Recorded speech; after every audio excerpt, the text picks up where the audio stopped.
अस्सलाम वालेकुम everyone, welcome back to my brand new vlog. It's me Rahnuma. कैसे हैं आप सब? आई होप कि आप सब खैर खैरियत से होंगे। तो आज का व्लॉग होने वाला है स्पेशल, क्योंकि आज है संडे और मैं आज बनाने वाली हूँ संडे स्पेशल इफ़्तार। तो मैंने सोचा आप सबके साथ अपना इफ़्तार रूटीन शेयर कर लूँ। तो चलिए फिर व्लॉग को करते हैं स्टार्ट।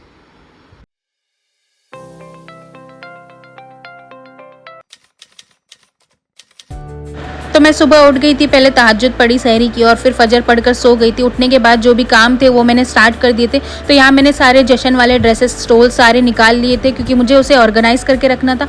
इतने दिनों से जो भी जश्न चल रहे थे तो कंटिन्यूसली जाना आना चल रहा था, और उसकी वजह से जहाँ से जो निकाल रहे थे कहीं पर भी रख दे रहे, तो बहुत ज़्यादा मेसी हो गया था। मेरा कबर्ड भी बहुत मेसी हो गया। तो मैंने सोचा आज थोड़ा टाइम है तो थोड़ा ऑर्गेनाइज़ कर लेती हूँ सारी चीज़ें।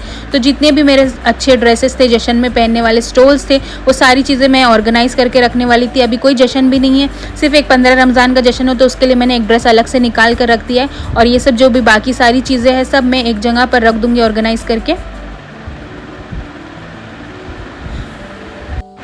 तो ड्रेसेस रखने के बाद अब मैं आ गई थी अपना प्रेयर कॉर्नर क्लीन करने के लिए। तो मैंने सारी चीज़ें वहाँ से हटाई, पहले पूरा क्लीनिंग की वहाँ पर, और फिर सब वैसे ही उसी जगह पर रख दिया, क्योंकि वहाँ पर हम नमाज़ पढ़ते हैं, कुरान पढ़ते हैं, तो वो जगह अच्छी क्लीन होनी चाहिए। तो मैंने सारी चीज़ें वापस पूरा अच्छी तरीके से वहाँ पर क्लीन कर लिया।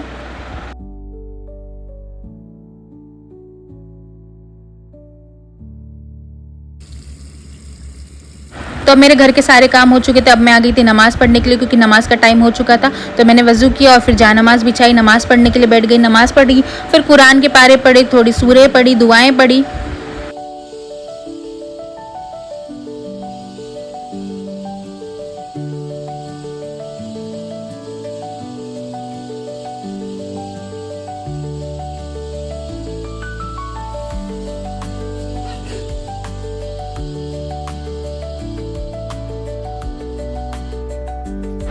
तो मेरी नमाज़ दुआएं सब हो चुकी है। अब मैं आ गई हूँ किचन में अपने काम स्टार्ट करने के लिए। तो सबसे पहले मैंने किचन को क्लीन करने से स्टार्ट किया, क्योंकि किचन सहरी के बाद क्लीन करके फिर सो जाती हूँ मैं। उसके बाद अभी उठकर डायरेक्ट किचन में आती हूँ। तो पहले किचन को क्लीन किया, और अब मैंने आलू बॉईल करने के लिए चढ़ा दिए। और आज जैसे संडे है तो मेरे हस्बैंड की भी छुट्टी है, तो मैंने उनको भी काम पर लगा दिया है। तो ये मैंने उनको हरे मसाले तोड़ने का काम दे दिया है, जो भी पुदीना, कोतमीर, कड़ी पत्ता वो सब तोड़ना होता है, वो सब उनको काम पर लगा दिया, क्योंकि ये बहुत ज़्यादा टाइम कंज्यूमिंग होता है और मुझे बहुत बोर होता है ये काम करने के लिए। तो मैं एवरी संडे उनको दे देती हूँ और वो सारी चीज़ें तोड़कर क्लीन करके रख देते हैं। और मैं यहाँ पर आ गई थी इफ्तार बनाने में। तो मैंने आज सोचा है कि मैं कैबेज का मंचूरियन जो होती है भजिया वो बनाऊँ, जिसे चाइनीज़ भजिया भी कहते हैं। तो वो थोड़ी सी अलग डिफरेंट होती है रोज़ की भजिया से। तो मैंने सोचा आज वो बनाती हूँ।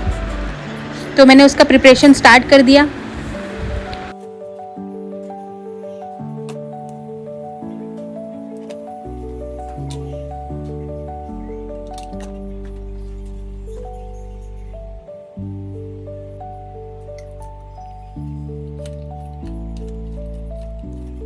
अब इसमें सारे मसाले मिक्स करके मैं इसको हाफ आवर के लिए छोड़ दूँगी ऐसे, ताकि कैबेज जो है वो सॉफ्ट हो जाए।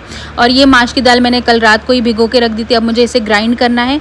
और ये मैंने जो लास्ट टाइम चटनी बनाई थी वो सबको इतनी पसंद आई कि वो ख़त्म हो गई। तो अब मैंने सोचा कि इसको थोड़ी ज़्यादा क्वान्टिटी में बनाती हूँ।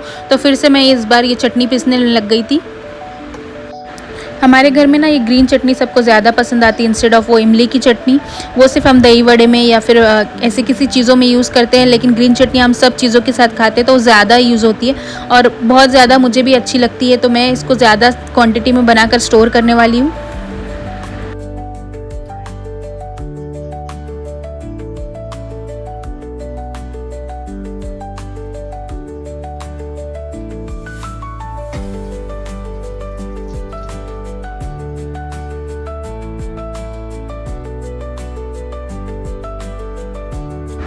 तो ये मेरी चटनी भी रेडी हो चुकी है। अब मैं साइड में जा रही हूँ रशियन कटलेट बनाने के लिए। तो उसके लिए मैंने कैप्सिकम, कैरेट, अनियन सबको बारीक बारीक कट कर लिया है। और यहाँ मेरे हस्बैंड का काम भी हो चुका है, उन्होंने सारे हरा मसाला क्लीन करके रख दिया।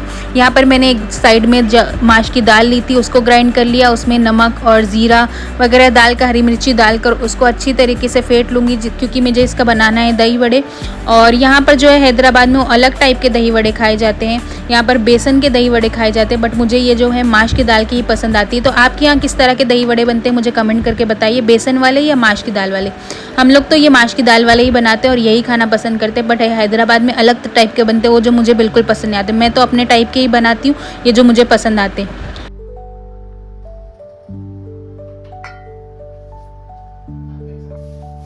तो यहाँ मैंने मेरे हस्बैंड को काम दे दिया था टैंक बनाने का, क्योंकि यहाँ पर हैदराबाद में गर्मी बहुत ज़्यादा बढ़ चुकी है, बहुत ज़्यादा गर्म होने लगा है, तो इफ़्तार तक ठंडा पीने का बहुत दिल करता है। तो मैंने उनको कहा कि ये बना कर रख दें फ्रिज में, ताकि ये इफ़्तार तक चिल हो जाए, तो ठंडा ठंडा हम पी सकें।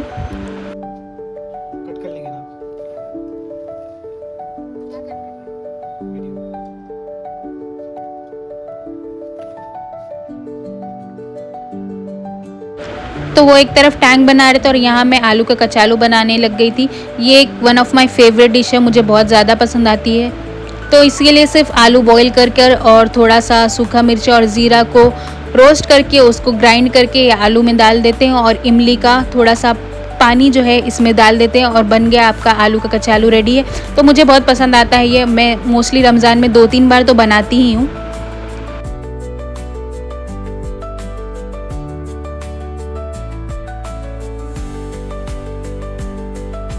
तो फिर यहाँ पर मैंने कुछ चीज़ें ऑर्डर की थी ब्लिंकिट से, तो वो भी आ चुकी थी, क्योंकि ग्रोसरी सब लेकर आओ फिर भी कुछ ना कुछ रह ही जाता है। तो मैं कुछ चीज़ें भूल गई थी, तो वो मैंने मंगा लिया था ऑनलाइन। उसके बाद फिर ये मेरा कचालू जो है वो रेडी हो रहा था।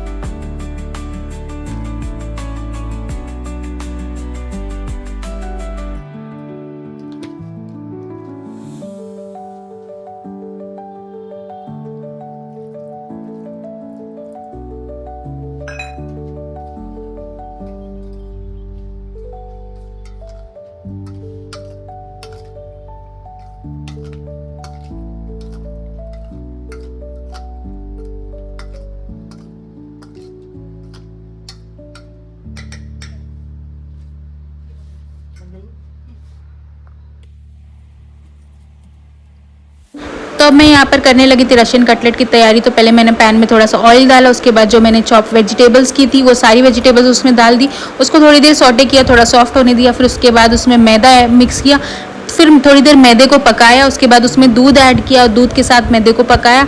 उसमें लम्स नहीं होना चाहिए। अगर आप इस तरह से इस रेसिपी को ट्राई करेंगे तो सच में बहुत ज़्यादा टेस्टी बनती है, बहुत अच्छी बनती है। आप ज़रूर ट्राई करें इस तरह से बनाकर एक बार रशियन कटलेट। फिर दूध डालने के बाद उसमें थोड़ा सा चिकन ऐड करना है, पोटैटो मैश करके डालना है और सारे मसाले जो है वो मिक्स करना है, और उसके बाद उसको अच्छी तरह से मैश कर लेना है।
तो अब मेरा इफ्तार बनकर हो गया रेडी, मैंने सारी चीज़ें टेबल पर लगा दी और अब हम बैठ गए थे, सूरे पढ़े, दुआएं पढ़ी और फिर हमने साथ में मिलकर रोज़ा खोला।